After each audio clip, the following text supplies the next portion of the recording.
Buenas noches, hermanos. Pues vamos a continuar con nuestro curso sobre la Sagrada Escritura. La vez pasada dimos una pequeña introducción sobre lo que era la Sagrada Escritura y después de dar la pequeña introducción veíamos ya lo que era el Pentateuco, ¿no?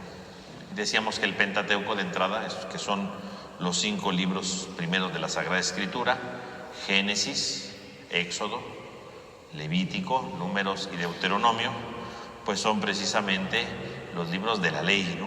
Y decíamos que Pentateuco quería decir 5 rollos, ¿no? Los 5 rollos. Este nombre de Pentateuco, pues es un nombre propiamente de ámbito cristiano. Son los cristianos los que le pusieron el nombre de Pentateuco. Aparece, ¿verdad?, en latín por primera vez usado por un hombre llamado Tertuliano, que es un autor del África del siglo III más o menos, es quien le llama Pentateuco, ¿no?, desde el punto de vista cristiano. Y antes otros grupos, ¿verdad?, ya habían colocado este nombre. Los judíos pues no le llaman Pentateuco, ¿verdad? Los judíos le llaman la Torá, ¿no?, la ley, ¿no? A eso ellos le llaman de esa manera. Ahora bien, decíamos que estos libros son el Génesis, el Éxodo, el Levítico, el de Números y el Deuteronomio. Pero en realidad para los judíos esos libros no se llaman así. Esos nombres son los que se le colocaron, ¿verdad?, cuando tradujeron la Biblia del hebreo, porque el Antiguo Testamento, ¿verdad?, esos libros están escritos en hebreo, los traducen al griego. Es cuando aparecen precisamente estos nombres que hoy día nosotros conocemos. Pero en realidad en hebreo no se llaman así esos libros. En hebreo, por ejemplo, el libro del Génesis se llama en el principio, ¿no? Bereshit, ¿no? Es decir, en el principio. Así le llamaban porque con esa palabra empezaba el libro, ¿no? El libro del Éxodo en hebreo, ¿verdad?, se llama Semot, que quiere decir nombres, porque con esa palabra empezaba el libro del Éxodo. El libro del Levítico se dice Bakira, que quiere decir y los llamó. Y entonces, porque así comienza diciendo el libro del Levítico, ¿no? El libro de Números se llama en el desierto, ¿no?, porque son las primeras palabras que aparecen en el hebreo, ¿no?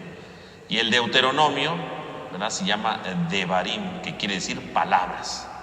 Es decir, que los nombres que nosotros tenemos como Génesis, Éxodo, Levítico, Números, Deuteronomio, que aparecen así en nuestra Biblia, en realidad son nombres que se le atribuyen a partir de que la Biblia la tradujeron en griego. Pero en realidad en los hebreos no les llamaban así, no les llaman así, les llaman por la primera palabra que aparece en el hebreo, ¿no? Entonces es un dato, ¿verdad?, curioso, cultural, que podemos tomar en cuenta. Y decíamos que estos libros del Pentateuco pues en realidad no lo escribió una sola persona, ¿no? Hablábamos la última vez, ¿verdad?, al finalizar nuestra sesión pasada, decíamos que había por lo menos 4 tradiciones, ¿verdad? 4 tradiciones, que es la llamada yavista, la eloísta, ¿verdad?, yavista, eloísta, deuteronomista y sacerdotal, ¿no? Serían básicamente estas las tradiciones que fueron escribiendo este texto. Ahora bien, vamos entonces a empezar a hablar un poco sobre lo que es el libro del Génesis, ¿no? Entonces, el libro del Génesis es un libro muy importante, ¿no? Por un lado porque es el primer libro, claro, pero sobre todo porque el libro del Génesis trata de hablar precisamente del origen de todo, ¿no? Por un lado habla del origen del mundo, pero también habla del origen del pueblo de Israel, cómo comenzó el pueblo de Israel. Entonces, el libro el de Génesis, si bien, ¿verdad?, decimos que es un nombre que le pusieron en griego, pues es un nombre muy apropiado porque justamente Génesis quiere decir orígenes, ¿no?, lo que genera, lo que da origen a algo. Y justamente el libro del Génesis va a narrarnos el origen tanto del mundo, de la creación, del ser humano, como el origen del pueblo de Israel. En sí mismo el libro del Génesis, a veces algunos lo han llamado un libro autosuficiente, es decir, completo en sí mismo, ¿no? Completo en sí mismo, es decir, de donde empieza a donde termina está completo, no necesita un complemento, ¿no? Termina bien el libro del Génesis. En cambio, el libro del Éxodo, del Levítico, del Deuteronomio, ¿verdad?, están unidos entre sí porque es el mismo tema, ¿no? El hilo conductor es Moisés, de los 4 libros, y entonces no es autosuficiente en sí, sino que va habiendo como continuidad entre los libros. En cambio, el libro del Génesis no. Algunos lo han considerado como una introducción al libro del Éxodo y todo lo que viene por delante, ¿no? Entonces, esto es lo que podríamos decir. ¿Cuál sería el horizonte narrativo del libro del Génesis? Bueno, el horizonte narrativo pues es el acto de la creación, ¿verdad?, que es donde comienza el libro del Génesis, hasta la emigración de los hijos de Jacob a Egipto, que curiosamente fue hoy la primera lectura, ¿no? En este día, ¿no? Entonces es desde el libro de la creación, ¿verdad? Desde la creación hasta la emigración a Egipto. Ese sería el horizonte narrativo. ¿De dónde abarca? De la creación del mundo hasta la ida a Egipto, ¿no? De parte de Jacob y sus hijos. ¿Cuál sería el horizonte histórico de este libro? Bueno, pues este libro, ¿verdad?, trata diferentes materiales, ¿verdad? Decíamos que había diferentes fuentes, y entonces entre las diferentes fuentes pues van narrando cosas, ¿verdad?, durante el exilio, antes del exilio. Entonces es un libro que tiene de varios lugares, ¿no? Entonces a veces para entender ciertos pasajes hay que ver en qué tiempo se pudo haber escrito, ¿no? Y entonces, ¿cuál sería la estructura del libro del Génesis? ¿Cuál podría ser la estructura? Entonces vamos a ver. Entonces, fíjense bien, entonces la estructura del libro del Génesis podemos decir que habría dos grandes partes, ¿no? La primera parte, que serían la llamada de los relatos de los orígenes, que serían sobre todo del capítulo 1 hasta el capítulo 11, ¿no? Eso básicamente. Y el segundo gran bloque sería el tema de los patriarcas. El tema de los patriarcas, que sería obviamente desde el capítulo 12 hasta el capítulo 50, ¿no? Hasta el final del libro. Serían los dos grandes bloques. Decíamos hace un momento, el libro del Génesis tiene como horizonte, ¿verdad?, hablarnos de la creación del mundo, que sería este primer bloque, y el origen del pueblo de Israel. ¿Cómo se origina el pueblo de Israel? Con los patriarcas, justamente el segundo bloque. Y entonces el segundo bloque lo podríamos dividir en varias partes, ¿no? Lo podremos dividir en varias partes. Primero, sobre Abraham, ¿no? Abraham. En segundo lugar, ¿verdad?, Jacob. Y en tercer lugar, el ciclo de José, básicamente. Podríamos nosotros dividir a muy grosso modo los patriarcas. La primera parte, que nos hablaría sobre Abraham, ¿no?, desde el capítulo 12 hasta el 25 más o menos. Luego el libro de Jacob, ¿verdad?, todo el ciclo de Jacob, todo lo que va viviendo Jacob. Y finalmente la última parte del libro del Génesis, que es la historia de José. Aunque obviamente lo de José está incluido de cierto sentido en Jacob, pero sería como los grandes bloques, ¿no? Claro, obviamente aquí yo lo pongo a grosso modo, ¿verdad?, para que lo podamos apreciar, pero obviamente pues, los orígenes tienen su división, y todo lo de los patriarcas tiene su división. Ahí verán en la descripción del video que tenemos, ahí voy a dejar un enlace donde ustedes van a poder descargar todo el contenido del libro del Génesis, ¿no? Cómo se divide, ¿no?, la división, ¿no?, el esquema de división del libro del Génesis, para que ustedes lo tengan ahí como un apunte, ¿verdad? Entonces usted ahí le pone, lo descarga, y ahí va a venir, ¿verdad?, el apunte general sobre esto, ¿no?, del libro del Génesis, ¿no? Cómo se dividen los episodios de todo el libro del Génesis. Pero a grosso modo, pues es esto, ¿no? Los orígenes, los patriarcas, que se dividen en Abraham, en Jacob y en José, ¿no? Eso sería a muy grosso modo la división del libro del Génesis, cada uno con sus episodios, y ahí en el apunte que les dejo lo van a tener, ¿no?, para que tengan ahí su apunte básico. Muy bien. Entonces eso sería de manera general lo que sería este texto. Entonces vamos a ver, hablemos hoy, ¿verdad?, entonces de la primera parte, que es los orígenes, ¿verdad?, los orígenes, que decíamos, pues nos habla de la creación del mundo, ¿verdad? Son los primeros 11 capítulos del libro del Génesis, ¿no? Y entonces, ¿qué significa que hablemos de los orígenes, ¿no? ¿Qué entendemos nosotros cuando queremos abordar el tema de la Biblia de los orígenes? ¿A qué nos referimos nosotros cuando estamos hablando de los orígenes? Bueno, en primer lugar, al hablar de los orígenes, estamos hablando no simplemente de cómo se creó el mundo, no es eso, ¿no? Porque, bueno, en su tiempo pues sí sería una especie de libro de ciencia, pero no, la ciencia pues tiene su propia parte, ¿no?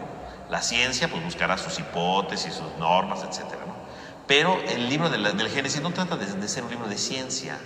El libro del Génesis trata de ser un libro de fe, que quiere darnos a conocer la voluntad de Dios. Entonces, el relato de la creación, más que hablarnos de cómo se hizo el mundo, más bien quiere decirnos de quién es el mundo y quién es el hombre a la luz de Dios, ¿no? Eso es lo importante, ¿no?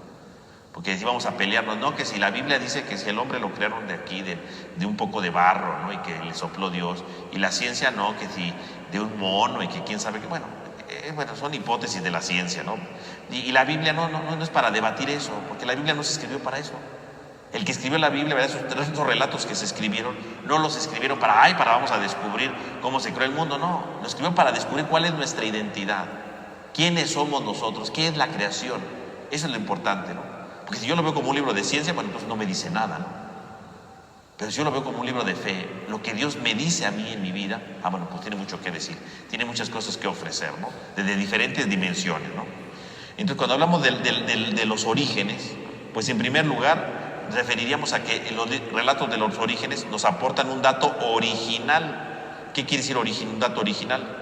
Quiere decir que el libro del Génesis trata precisamente de ver cómo nosotros somos parte del proyecto de Dios. No cómo se creó el hombre, no. Cómo nos ha creado Dios como parte de su proyecto. Yo soy parte del proyecto de Dios. Yo soy parte de la historia de Dios. Yo soy parte de la identidad que Dios me da. Así que yo parto de Dios. Entonces yo leo los relatos de los orígenes, ¿para qué? Para saber qué papel juego en el plan de Dios. Dios tiene un plan para mí. Yo soy importante para Dios. Y entonces, ¿cuál es ese sentido?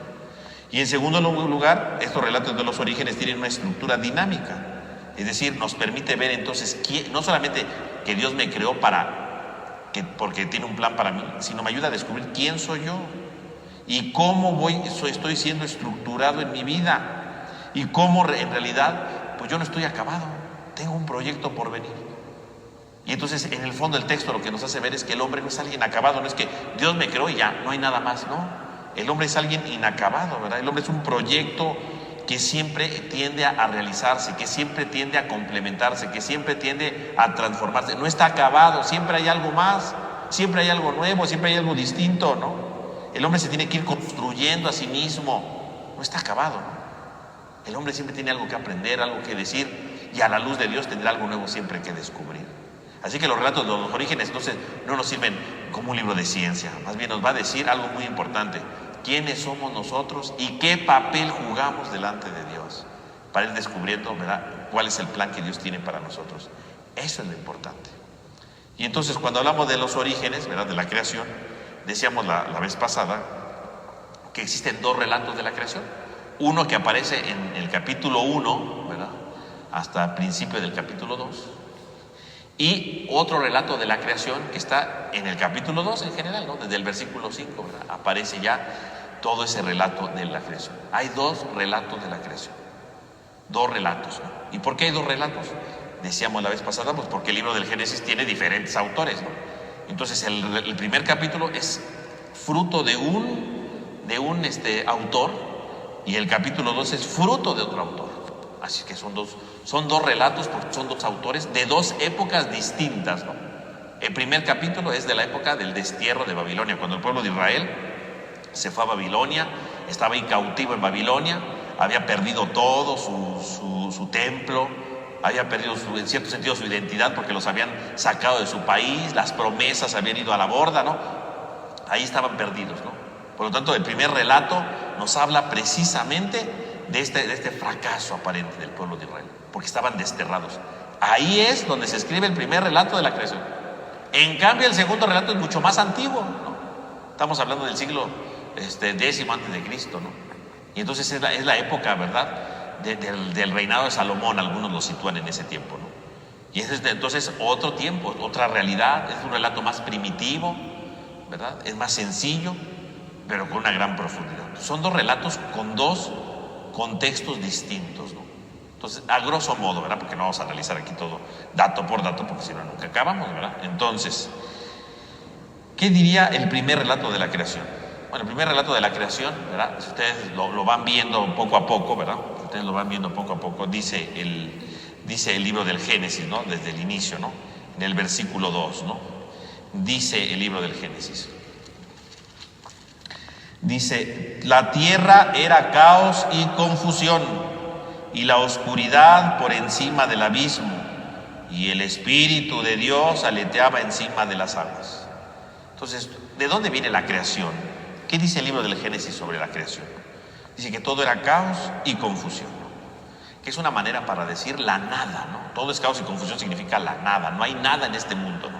Eso significa caos y confusión, la nada. Caos, ¿qué significa? Desorden, ¿no? Desorden. Caos significa falta de armonía, ¿no? Que hay un desorden total, ¿no? Que hay falta de vida. Eso significa el caos, ¿no? Cuando todo está en desorden y yo no lo entiendo, no tiene forma, ¿no? No hay vida porque es un caos, ¿no? Y confusión significa la incapacidad para poder conocer algo, ¿no? La incapacidad para adentrarse en algo, la incapacidad para profundizar en algo. Eso quiere decir la confusión. Entonces, cuando dice caos y confusión, es algo que está totalmente desordenado, que no da vida, que no está lleno de vida, y que yo soy incapaz de conocerlo, que yo soy incapaz de penetrar en ello, ¿no? Eso significa caos y confusión. Entonces, cuando hay caos y confusión, pues significa que no hay nada, ¿no? Que todo está perdido, ¿no? A eso se refiere el caos y la confusión, ¿no? Todo está perdido. Pero curiosamente en ese caos y en esa confusión, dice, el Espíritu de Dios aleteaba sobre las aguas. Entonces da a entender que todo es un caos y una confusión como un océano inmenso. Y en medio de ese océano Dios va aleteando, ¿verdad? Haciendo a un lado esas aguas de caos, haciendo a un lado la confusión. Y así es como comienza la creación, cuando Dios interviene en el caos y la confusión para crear el mundo. Entonces, desde un punto de vista, diríamos, de la nada Dios crea todo, ¿no? Eso sería la primera interpretación básica, ¿no? ¿De dónde viene la creación? De la nada. No es que existía algo, ¿no? Del libro del Génesis está diciendo, de la nada Dios va a crear todo. Eso es lo que está diciendo. Pero al mismo tiempo nos puede dar una lectura espiritual muy importante, ¿no? Porque si este texto de la creación se escribió en la época del destierro, ¿verdad? Cuando vivían ahí en Babilonia, el pueblo de Israel que estaba ahí, ¿verdad? Cautivo en Babilonia, decíamos, sin su tierra, sin sus privilegios, sin su templo, todo se había venido para abajo. Imagínense, vivían en caos y confusión. Se habían perdido todo, había fallado todo, nada tenía sentido en su vida, todo se les había venido para abajo, vivían en caos y confusión, estaban perdidos. Y en ese momento Dios entra. Ahí en el destierro puede generarse una nueva creación. No la creación que vemos, no, una creación en el hombre. Y eso que le pasa al pueblo de Israel nos lo puede decir a nosotros. Nosotros a veces vivimos un caos y una confusión porque todo se ha venido para abajo, porque nuestra vida no tiene sentido, porque fracasamos, porque fallamos, etcétera, lo que ustedes quieran. Eso es el caos y la confusión de la vida. Si nosotros dejamos que Dios entre en nuestra vida, puede hacerse una nueva creación en nosotros, puede generarse algo nuevo en nosotros.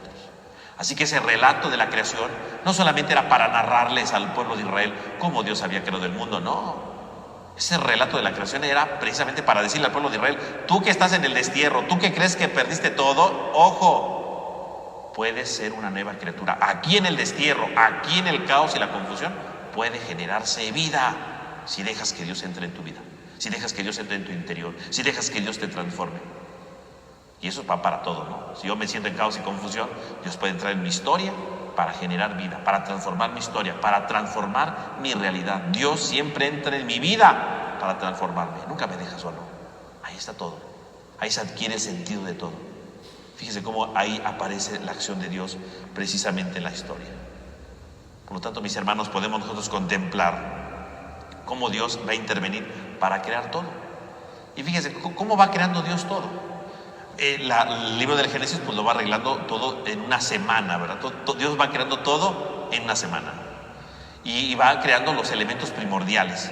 Pero al mismo tiempo que crea los elementos primordiales, fíjense, cuando Dios va creando todo, pues nos está diciendo espiritualmente a nosotros, tú puedes crear también, ser alguien nuevo, como el relato de la creación. Yo puedo quedarme diciendo, ay, qué bonito, ay, mira, Dios creó todo en 7 días. Bueno, ¿y eso en qué me ayuda a mi vida espiritual? No me ayuda en nada. Pero si yo voy descubriendo el valor de cada día, me puede ayudar a mucho. Yo puedo construir algo nuevo en mi vida, aun cuando parece que todo está perdido, aun cuando parece que todo es caos y confusión. Yo puedo construir algo nuevo. Yo puedo construir algo nuevo. Entonces, fíjense bien, vamos a ir viendo.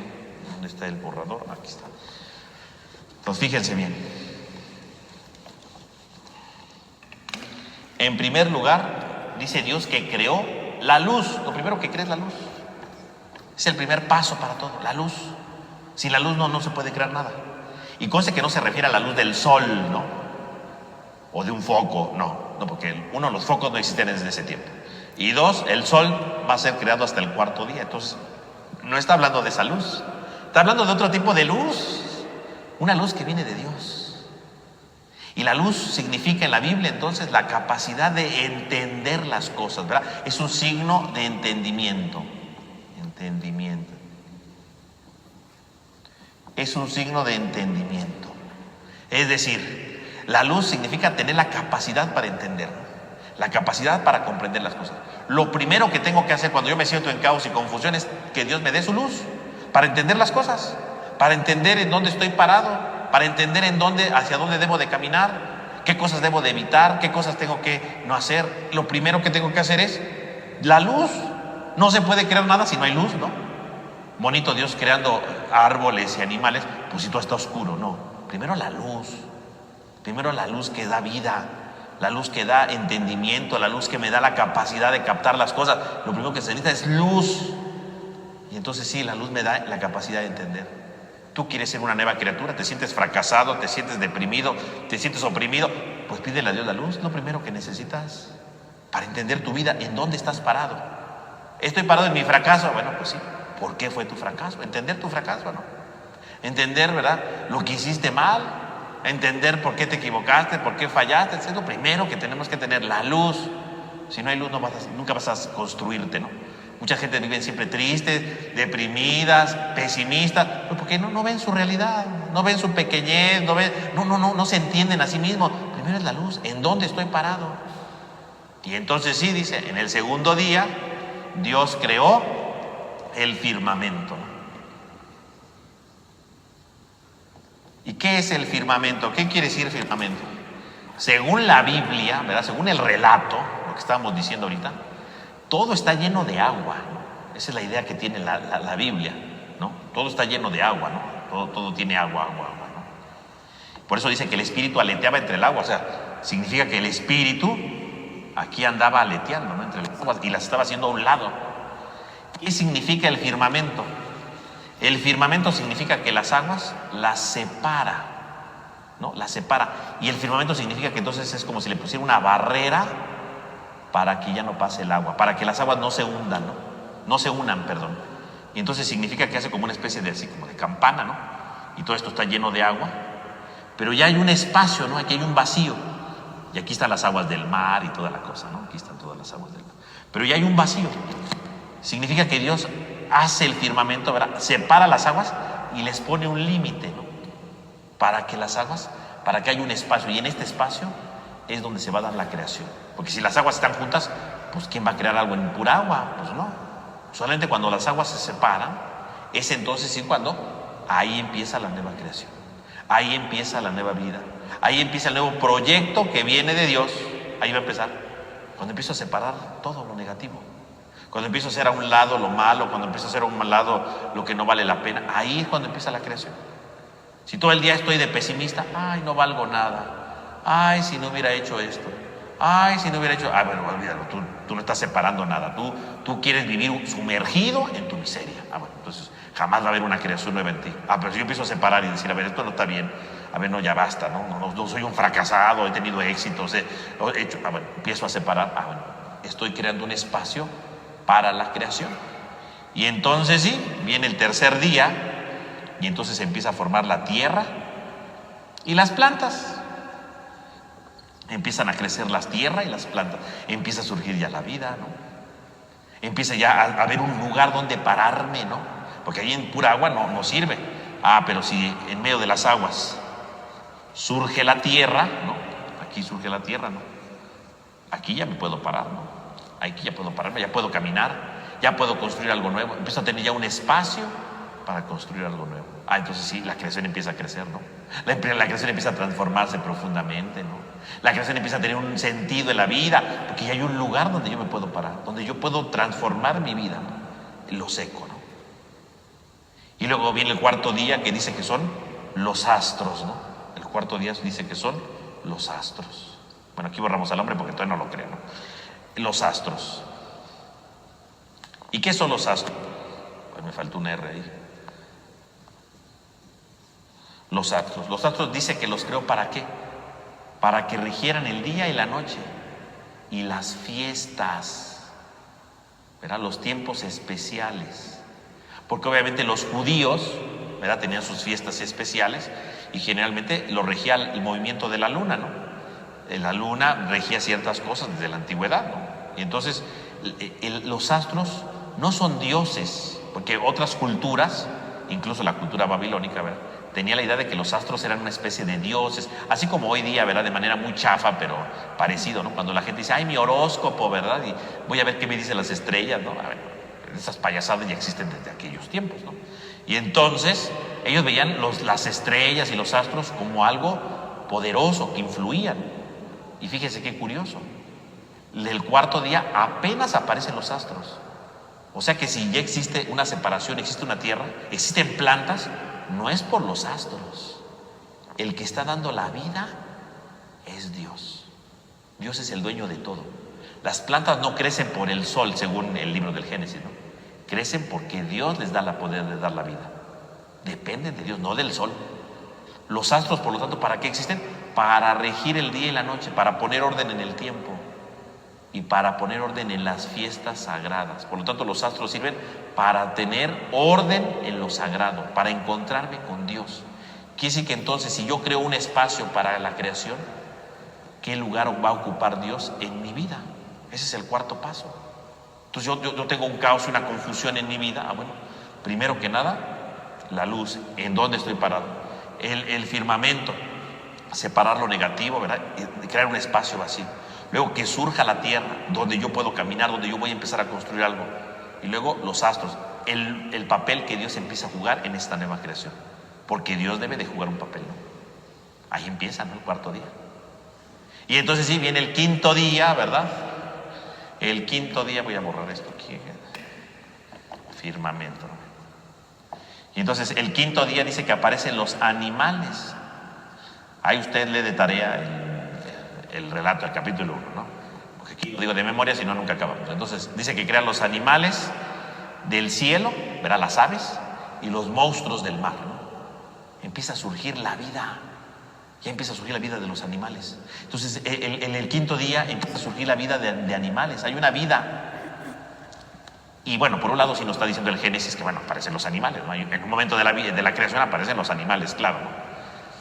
Pero también en otro momento de la vida, en otro momento de nuestra nueva creación personal, espiritualmente hablando, surge la vida. Surgen las oportunidades, ¿verdad?, ahí representado por los animales. Surgen muchas cosas en nuestro entorno, ¿no?, que nos ayudan, que nos transforman, la vida empieza a surgir. Cuando Dios entra en la vida, en nuestra existencia, más bien dicho, la vida aparece. Y por supuesto, entonces llegamos al sexto día, ¿no?, en donde se crea el hombre. Aquí ya aparece el hombre, ¿no? En el sexto día, por un lado, crea a los animales de la tierra, pero también crea al hombre. Y esta es la clave de todo. Ahí aparece el hombre. Ya está todo el terreno preparado para que aparezca el hombre. Y en una creación personal, primero tengo que ver el firmamento, ¿verdad?, la tierra, los astros, la vida, y ya al final es el hombre. ¿Por qué el hombre? Porque al final de todo el proyecto es descubrir la dignidad que yo tengo. Para que haya una nueva creación, si yo voy siguiendo estos pasos, al final de todo, en el sexto día aparece el hombre, porque representa la dignidad del hombre. Yo tengo una dignidad, dice el libro del Génesis, ¿no? Y creó al hombre a su imagen y semejanza. A su imagen y semejanza. Yo soy la imagen y la semejanza de Dios. Yo tengo una dignidad profunda. Es la meta de la historia, es la cumbre de la creación. El ser humano es la cumbre de la creación.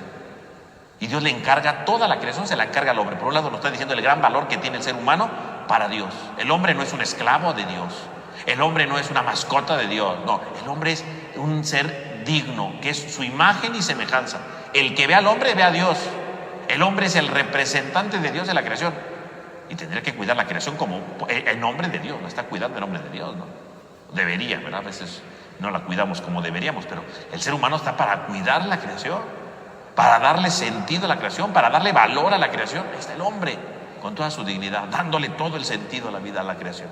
Ahí está con toda su dignidad. Y si seguimos este proceso, entonces en el sexto día, ¿qué significa? Que es que descubro mi dignidad y mi caos y mi confusión se queda atrás, porque yo soy valioso. No importa lo que haya vivido, no importa lo que haya sufrido, no importa lo que haya fracasado, yo tengo un valor a los ojos de Dios, tengo una dignidad, y y nadie me la va a quitar. El hombre que es imagen y semejanza. Fíjese, lo podemos aplicar a un ejemplo sencillo para que quede más o menos claro, ¿no? Pensemos en caos y confusión cuando muere un ser querido, ¿no? Un familiar, ¿no? Se muere un familiar. Y cuando muere un familiar, pues es un caos y una confusión, ¿no? Porque perdemos un ser querido, perdemos a alguien que amamos, ¿verdad? Y a lo mejor es alguien con el que he convivido tanto tiempo, ¿verdad? Mis papás, yo qué sé, ¿no? Alguien que es importante para mí. Es un caos y una confusión. Y yo puedo quedarme sumergido en el caos y la confusión, o yo puedo salir de ella. ¿Cuál sería el primer paso? La luz. ¿En dónde estoy parado? ¿En dónde está? ¿Cuál es mi realidad? Mi realidad es que perdí a esta persona que amo. Bueno, esa es mi realidad. Y tengo que empezar a aceptar, esta persona que yo amo ya no está conmigo. Pero aparte de esta persona tengo otras cosas por delante, ¿no? Porque ahora ya perdí estas personas que yo amo, esta persona que yo amo, pero tengo otras personas que me aman. No perdí a todos, ¿no? Tengo otras cosas que tengo que valorar, tengo otras cosas que apreciar, tengo otras cosas que amar, que querer. Tengo otras realidades que son importantes. La luz me ayuda a comprender mi realidad. Y entonces el segundo paso es el firmamento, ¿verdad? Separar, a ver, tengo que empezar a quitar esos sentimientos de resentimientos, esos sentimientos de impotencia, esos sentimientos de tristezas, porque mi vida no puede estar llena de tristeza siempre, ¿no? Hay que separarla, hay que separarla. Y entonces cuando yo empiezo a separar, empieza, tercer paso, a salir la tierra, ¿no? A donde voy a seguir adelante, donde tengo que seguir caminando. Porque cuando alguien dice, llevo un año de luto, ¿verdad? Y sigo llorando todos los días, pues quiere decir que no hay tierra en su vida, ¿no? No hay dónde caminar. Se quedó sumergida en sus lágrimas, ¿verdad? En su agua caótica y nunca no quiere salir de ahí, ¿no? Pero cuando yo empiezo a separar y decir, no, pues tengo por delante muchas cosas, empieza a salir la tierra donde yo voy a hacer ese camino. Y entonces el cuarto paso es los astros, descubrir que Dios está en mi vida. Descubrir que hay signos con los que Dios me está hablando, ¿no? Con los que Dios se va haciendo presente. Porque, por ejemplo, cuando muere un ser querido, a veces culpamos a Dios, ¿no? Y decimos, Dios se lo llevó, ¿verdad? Y hay gente resentida con Dios, ¿no? Hay gente que nunca más vuelve a venir a la iglesia porque dice, Dios se le llevó a mi mamá, ¿no? Dios se llevó a fulano, ¿no? Resentido toda la vida, ¿no? Bueno, cuando uno empieza a crear, tendrá entonces también que empezar a ver y qué papel juega Dios en mi vida. Y empezar a comprender que Dios no se la llevó. Es parte de la vida, es parte de la historia, parte de su misión, se acabó, ¿no?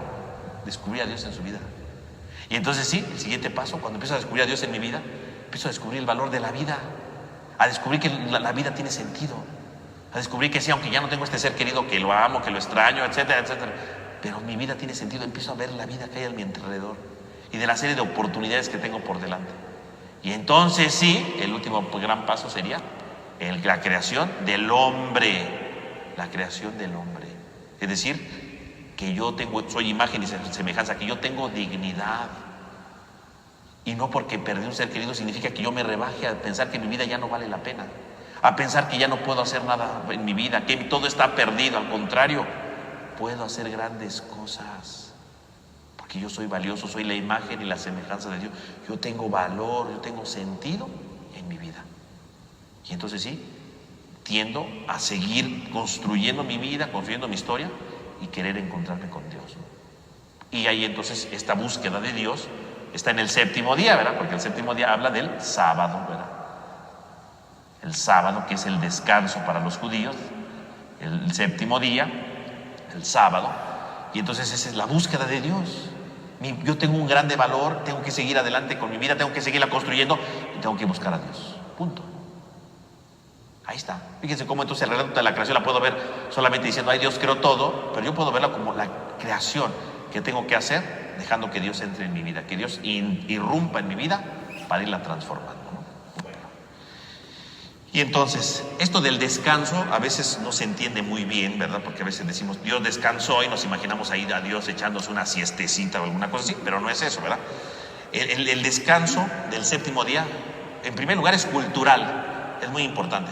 Porque como ustedes saben, los judíos, ¿verdad? Los judíos, el sábado es un día sagrado para ellos. Ustedes recordarán que Jesús surgió esta idea del sábado. Pues justamente la práctica de reunirse todos los sábados, la práctica de que en el sábado no se hacía nada, ¿de dónde surgió? En la época en la que se escribió este texto, justamente. En este tiempo, ¿verdad? Cuando estaban en el destierro de Babilonia, ahí es donde se escribió perdón, es ahí donde se empieza a hablar del sábado, de asistir todos los sábados a la sinagoga. Antes no existían esas cosas como tal. Existían otras prácticas, pero no esa. Pero aquí es en Babilonia donde se hace fuerte esa práctica. Y entonces el relato de la creación nos está diciendo, todos los judíos se reúnen en sábado porque en el fondo están participando del gran descanso de Dios. Y entonces este relato al mismo tiempo le está dando sustento y fundamento a la práctica, culturalmente hablando. Ahora, espiritualmente hablando, decíamos, es la búsqueda de Dios, ¿no? El descanso no significa dormir, ¿no? Porque a veces pensamos descansar, dormir todo el día. No se refiere eso a descanso. Descanso significa tener paz en el interior. Descanso significa tener armonía en mi vida. Descanso significa encontrarme con Dios. Eso es el descanso para la Biblia y para este relato, ¿no? No se refiere a descanso, ¿verdad? Me siento a ver la tele todo el día. No, eso no es descanso en la Biblia. Descanso es que yo me sienta bien conmigo mismo y que me sienta bien conmigo mismo porque estoy unido a Dios. Eso es el descanso. Quiere decir que la meta del hombre no es lo que tenemos aquí. Nuestra meta en la vida es encontrar la armonía unidos a Dios. Y esta es la meta de toda la vida, ¿no? Por eso decíamos, si tenemos una creación propia, ¿verdad? De nuestra caos, de nuestro dolor, de nuestra tristeza, nuestra mente es seguir buscando a Dios para descansar en Él, para encontrar la paz total, ¿no? A eso se refiere el descanso, ¿no? No se refiere solamente a esto, ¿no? Entonces este culmen de la creación implica precisamente la oportunidad de reconstruir nuestra vida uniéndonos totalmente a Dios. Porque el hombre podrá fracasar, el hombre podrá fallar, pero con Dios nunca, porque todos descansamos en Dios, ¿no? Y ahí está el descanso. Fíjese cómo está entonces este relato, precisamente hablando de esto. Entonces, ya el primer relato de la creación nos ayuda a algunas pautas para reconocer el valor de la creación. Dios que nos creó, Dios que nos dio una dignidad, somos su imagen y semejanza, y al mismo tiempo es un pequeño itinerario espiritual para crear algo nuevo en nuestra vida, para transformar nuestra vida. Y luego tenemos el segundo relato de la creación, decíamos, ¿no? Que es mucho más antiguo, ¿no? Hacia el siglo X tal vez, ¿no? Parece ser que se escribió, ¿no? Que es un relato más plástico, ¿no? Más plástico. Entonces podemos sacar, ¿verdad?, 3 ideas generales de esto. Este relato nos quiere hablar de quién es el hombre, ¿no? Sobre todo, ¿no? Mientras que el primer relato nos habla de qué es la creación y cuál es el papel del hombre en la creación. El hombre es la meta de la creación, ¿verdad? El punto más alto de la creación que buscará a Dios. El segundo relato de la creación, que está en el capítulo 2 del Génesis, que también le diría de tarea que lo leyera, pero para que lo recordara bien. El segundo relato de la creación nos habla sobre todo de la identidad del hombre. ¿Quién es el hombre? Y podemos rescatar entonces 3 pasos fundamentales de la identidad del hombre. 3 pasos. Entonces, vamos a borrar esto y a ver estos 3 pasos.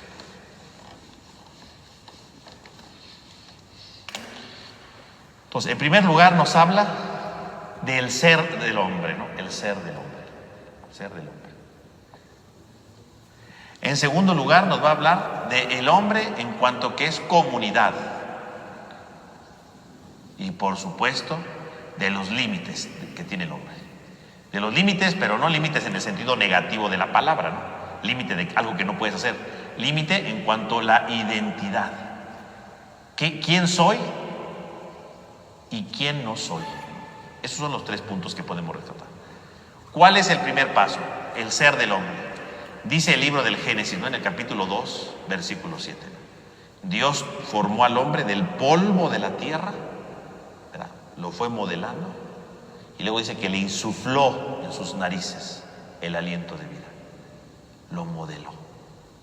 Y entonces es muy importante. Entonces, ¿quién es el hombre? El hombre es aquel que está formado del polvo de la tierra y de el aliento divino, porque dice que le insufló el aliento divino, ¿no? Fíjese, polvo de la tierra, aliento divino. Entonces, ¿quién es el hombre? ¿Cómo creó Dios al hombre? Con el polvo y con el aliento, punto. Y esto, más que hablarnos de los materiales que Dios usó para construirnos, nos está diciendo quiénes somos nosotros. Nosotros somos polvo y somos aliento. Somos esas 2 realidades indivisibles. Un ser vivo tiene un equilibrio entre el polvo y el aliento. Ese es el ser vivo. Siempre va a ser el ser vivo equilibrio entre el polvo y el aliento. Siempre, siempre. ¿Qué es el polvo? Pues el polvo se refiere, ¿verdad? Y polvo no se refiere a la tierra, no. El polvo se refiere a lo más finito, así como cuando empezó de nuevo a empolvarse, ¿no? Una cosa insignificante. Esa es la palabra polvo, ¿no? O sea, lo más insignificante que existe, ¿no? Lo más precario que existe, ese es el polvo. Ahí está el polvo, ¿no? Lo más insignificante, lo más precario que puede existir. El hombre está formado de ese polvo. Y ese polvo recuerda que entonces el hombre es débil, que el hombre es frágil, que el hombre se equivoca, que el hombre tiene errores. Ese es el polvo. El ser humano es un fracasado. Somos polvo. ¿Cuántas veces no me he equivocado yo? Soy polvo. Pero no solamente soy polvo, soy aliento. El aliento de Dios. Porque dice, e insufló en sus narices el aliento de vida. Dios le da el aliento de vida. Dios le da ese aliento para llenarse de vida, llenarse de vigor. Por lo tanto, no solamente soy puro polvo, tengo el aliento de Dios. Y el aliento de Dios significa la fuerza del hombre, ¿no? El aliento de Dios significa la capacidad de triunfo, de grandes logros, de alcanzar metas, de cumplir los objetivos. El aliento. Entonces, ¿quién es el hombre? El hombre es el equilibrio entre el aliento y el polvo. A veces me equivocaré, pero me puedo levantar. A veces haré grandes cosas y a veces me equivocaré. El equilibrio entre los dos. El problema está cuando el hombre no tiene equilibrio entre los dos, ¿no? Y hay gente que se cree puro polvo y entonces siempre es un fracasado, ¿no? No valgo nada, mi vida no tiene sentido, pero ojalá me muriera, yo qué sé, ¿no?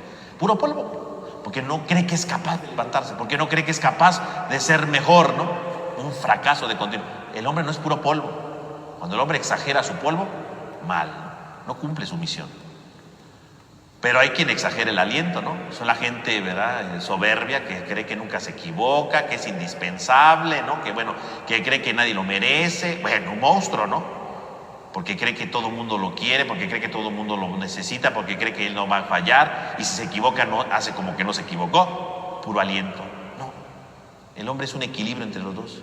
Cuando yo le doy más peso al polvo, o más aliento, o más peso al aliento, estoy mal. No estoy siendo un ser humano, soy un monstruo de fracaso o un monstruo de soberbia, pero no soy.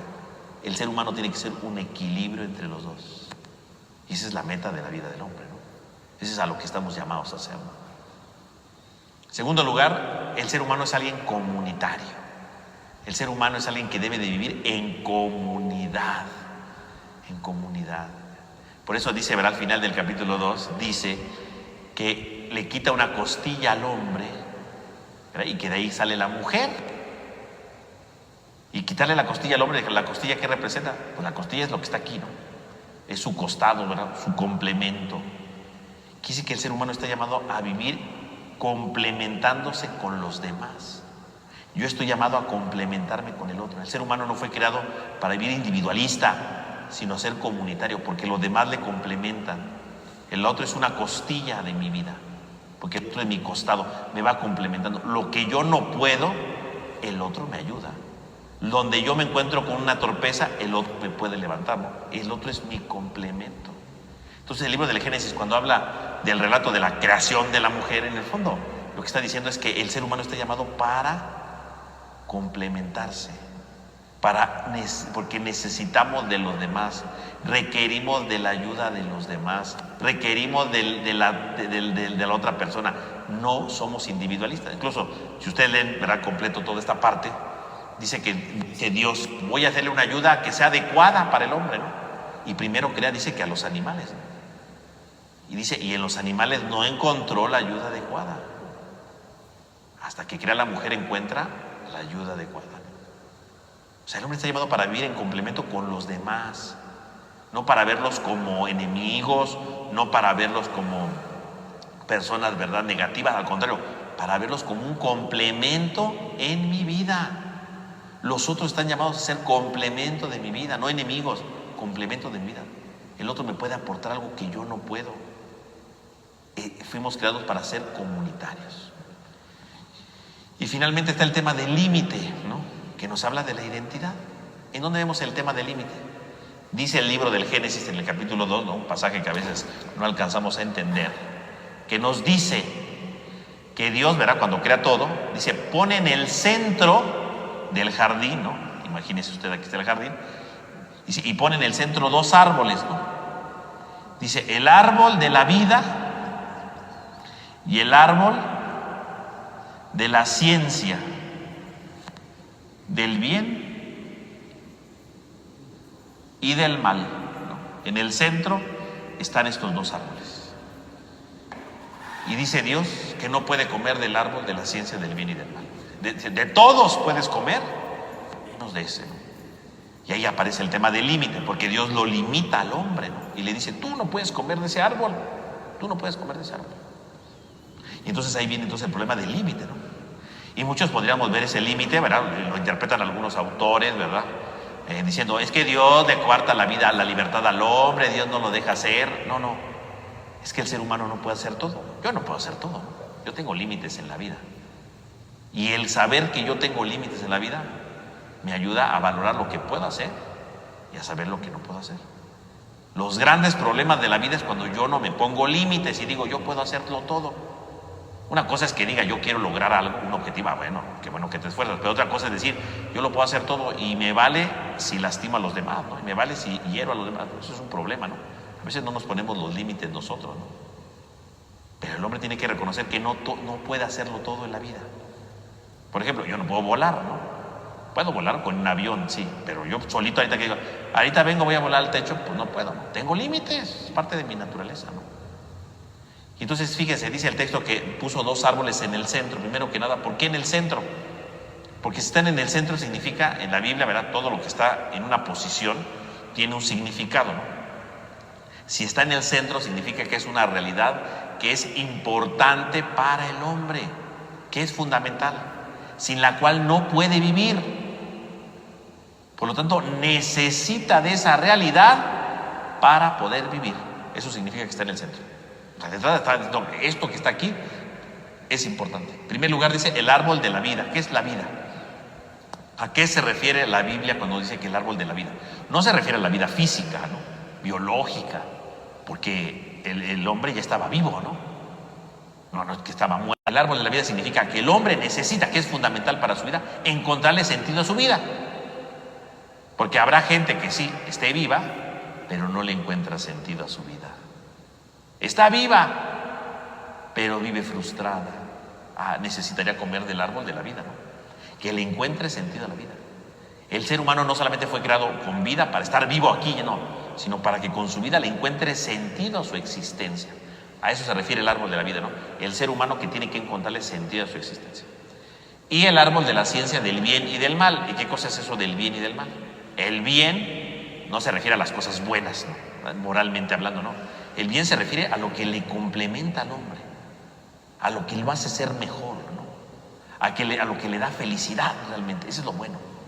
Y lo malo es lo que lo frustra. Lo malo es lo que le daña, le lastima, le hiere. Eso es el mal, ¿no? Lo que le impide transformar su vida, ¿no? El mal. El árbol del bien y del mal. Es decir, comer de ese árbol significaría que yo sepa lo que me conviene, lo que me ayuda, lo que me construye, y el mal, lo que me hiere, lo que me disminuye, lo que me incapacita para ser feliz. Eso sería el mal. Y Dios le dice, no comas de este árbol, porque el del que no debe comer es de este, ¿no?, del bien y del mal. Porque le está diciendo al hombre, tú no estás preparado para saber qué es lo que te conviene y qué es lo que te daña. Todavía no estás preparado. Es como cuando un niño, ¿no? Un niño no sabe qué es lo bueno y lo malo, ¿no? No sabe qué le conviene y qué no. Él quiere agarrar todo, ¿no? Y un niño se pone en peligro a cada rato, ¿verdad? Porque no tiene idea. Dice, es que yo quiero aventarme. No, pero si te avientas, mueres. Pero yo quiero intentarlo, no, ¿verdad? Y sus papás tienen que detenerlo porque él no sabe todavía, ¿verdad? Quiero meter los dedos ahí. No metas ahí, ¿verdad? Y también los papás lo tienen que estar cuidando porque el niño no distingue, ¿no? Si el hombre acaba de ser creado, en ese momento todavía no está preparado, no está capacitado para entender todavía eso. Llegará el momento que a lo mejor sí comería de ese fruto, tal vez, ¿no? Pero en ese momento le dice Dios, no. Apenas vas creciendo, apenas vas conociendo, poco a poco vas a encontrar tu identidad y poco a poco vas a descubrir lo bueno, lo que te planifica, lo que te hace mejor, lo que le da sentido a tu vida, y lo malo, lo que te destruye. No comas de ese árbol, ¿no? O sea que lo que le está diciendo Dios no es una prohibición en el sentido de ponerle un límite para hacerlo sentir mal, ¿no? para decir, no puedes hacerlo todo, aquí yo soy el mero, mero bueno. No, estás creciendo, necesitas aprender todo a su tiempo, necesitas aprender todo en su momento, y no es el momento que comas de ese fruto, no es el momento que lo tomes, es parte de tu identidad. No es momento, así como un niño, ¿verdad? Podemos decir, a ver, este niño de 3 años va a decidir qué le conviene en la vida. Pues un niño de 3 años no va a saber qué le conviene en la vida, puede escoger cualquier cosa y puede dañarlo, ¿no? Pues igual lo que está diciendo ahí es, el hombre tiene límites, y a lo mejor por querer escoger algo que tú crees que es bueno, puede ser malo, ¿no? O algo que tú evitas porque crees que es malo, pero puede ser bueno. No comas, no estás preparado para eso, ¿no? No estás preparado, te puedes lastimar. Claro, el pecado va a ser porque se lo come y se lastima, ¿no? Obviamente, ¿no? Pero en el fondo este límite significa descubre tu identidad. No estás hecho todavía para esto. Necesitas aprender. El hombre es alguien que tiene que aprender, que tiene que ir creciendo, que tiene que ir madurando. Y eso lo va haciendo con el paso del tiempo. Fíjense cómo entonces este capítulo 2 del Génesis nos habla entonces, ¿quién es el hombre? Polvo y aliento, fragilidad, grandeza. Y tiene que haber un equilibrio entre los dos. El hombre es comunidad, el comunitario, ¿verdad? Tiende a buscar al otro, el otro le complementa, es la costilla, ¿verdad? El que le va complementando. Y el hombre tiene una identidad que implica también reconocer sus límites.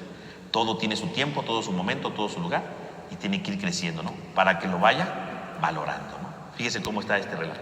Entonces, ustedes se dan cuenta, estos dos relatos, del capítulo 1 y del 2, son distintos. Bueno, en el fondo la idea es la misma. Dios creó todo y Dios le dio al hombre la capacidad de gobernar la creación. Eso sí, los dos relatos nos hablan de eso. Pero, obviamente, cada quien con su propia capacidad, con su propia realidad. Entonces, con esto, ¿verdad?, tendríamos nosotros, a grosso modo, estos dos relatos. Claro, después de esto, ¿cuál es la continuación de esto? Brevemente, pues es el problema del mal. ¿Por qué entra el mal en el mundo? Y el libro del Génesis va a tratar de explicar entonces por qué entra el mal en el mundo. Pero pues ya se acabó el tiempo, ¿verdad? Y ahorita no podemos seguir. Entonces vamos a culminar nuestra sesión del día de hoy aquí. Y ya la próxima semana seguimos hablando del Génesis. Vamos a hablar un poco de esto del mal brevemente y empezar a hablar sobre quiénes son los patriarcas, ¿no? Para entender a profundidad el gran valor de este libro. Entonces vamos a terminar con una oración. En el nombre del Padre, del Hijo, del Espíritu Santo. Amén. Amén. Te damos gracias, Señor, porque nos has reunido en este día. Te pedimos por cada uno de nosotros para que nos vayas iluminando, para que nos vayas ayudando a dar frutos auténticos a la luz de tu palabra. Y que cuando nos sintamos en caos o en confusión, sepamos que podemos construir algo nuevo en nuestra vida. Podemos seguir adelante cuando te dejamos entrar para que nos ilumines y vayamos transformando nuestra vida. Ayúdanos a no alejarnos de ti y a permitir conocer mejor quiénes somos a la luz de tu palabra. Te lo pedimos a ti que vives y reinas por los siglos de los siglos. Amén. En nombre del Padre, del Hijo, del Espíritu Santo. Amén. Amén. Pues que tengan todos una buena noche, que descansen. Y les recuerdo que dejamos ahí en la descripción el enlace para que descargue usted su pequeño